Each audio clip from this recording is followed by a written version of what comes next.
শ্যামকানু মহন্ত আৰু সিদ্ধাৰ্থ শৰ্মা ক'ত আছে আপোনালোকে জানেনে? শ্যামকানু মহন্ত আৰু সিদ্ধাৰ্থ শৰ্মা কোন প্ৰথমতে বাক্সা এখন কোনো নথকাৰ জেলত থম বুলি কলত হৈ হাল্লা হোৱাৰ পাছত এতিয়া ক'ত আছে গম পায়নে বাৰু? নমস্কাৰ বন্ধু বান্ধৱীসকল, কি খবৰ আপোনালোকৰ ভালনে?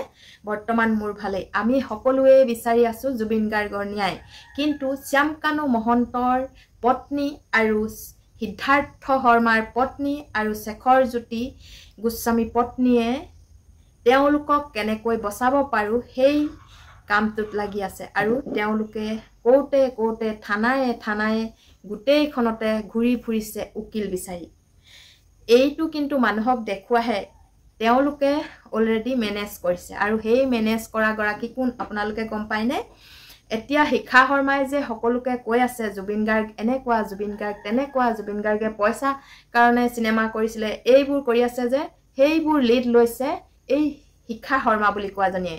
এইজনীয়ে হৈছে মেইন এতিয়া তেওঁলোকৰ তদাৰক। আৰু সেই তদাৰকৰ লগত এতিয়া কোন কোন মিলি আছে আপোনালোকে হয়তো এই কথাবোৰ গমেই পাইছে, সকলো ৰাইজে গম পায়। কিন্তু গম পোৱাৰ পাছতো যে আমি মুখখন খুলিলে আমাক যে গ্ৰেপ্তাৰ কৰা ভাবুকি এটা দি থৈছে, বা আমাৰ ফেচবুক উৰাই দিয়া বা ইউটিউব চেনেল বন্ধ কৰি দিয়া, এনেকুৱা ভাবুকি দি থোৱাৰ বাবে বহুতে ছ'চিয়েল মিডিয়াত হওক বা এনেকৈ কোনেও মুখ নুখুলে। কাৰণ এই মুখখন যদি খোলে বা এনেকৈ ভিডিঅ' প্ৰস্তুত কৰে তেনেহ'লে ডাঙৰীয়াই আমাক ভালকৈ বিহিত ব্যৱস্থা লয়। গতিকে শিখা শৰ্মাৰ কোনফালে ঢাল লৈছে? শিখা শৰ্মাই শ্যামকানু মহন্ত আৰু সিদ্ধাৰ্থ শৰ্মা শেখৰ জ্যোতিক বচাবৰ কাৰণে পাৰে মানে সিহঁতক সহায় কৰিবলৈ চেষ্টা কৰিছে। কাৰণ তেওঁ কিন্তু মানুহৰ প্ৰতি বহুত মৰম, তেওঁ বহুত দয়ালু। সেই গতিকে জেলত পৰা কেনেকৈ মোকলাই আনো এনেকৈ তেওঁ ভাবিছে। কাৰণ তেওঁ যে জেল ভাত খাই থকা মানুহ, তেওঁ জেল ভাত খাই যিহেতু আহিছে আৰু তেওঁক কোনোবাই উদ্ধাৰ কৰিছে, সেয়েহে ভাবিছে যে বিপদত পৰা মানুহক উদ্ধাৰ কৰিব লাগে। গতিকে শ্যামকানু আৰু সিদ্ধাৰ্থ আৰু শেখৰ জ্যোতি তেওঁলোকৰ যিমানেই দুখ নহওক, যিমানেই তেওঁলোক কাল্পিত নহওক, তেওঁ কিন্তু বচাবলৈ চেষ্টা কৰিছে। পাৰিবনে বচাব? উলিয়াই আনকচোন শেখৰ জ্যোতি বা সিদ্ধাৰ্থ শৰ্মা আৰু শ্যামকানু মহন্ত।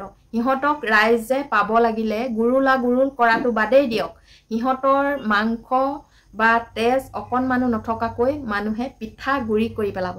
সেয়েহে মই শিখা শৰ্মাক কৈছোঁ যে জুবিন গাৰ্গৰ কথা কৈ তেওঁলোকক বচাবলৈ চেষ্টা নকৰিব। আপোনাৰ লগত আৰু কোন কোন আছে সকলোবোৰ কিন্তু ওলাই পৰিব।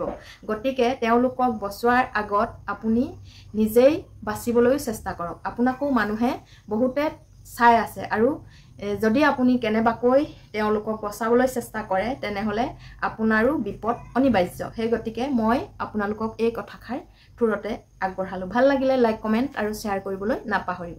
ধন্যবাদ।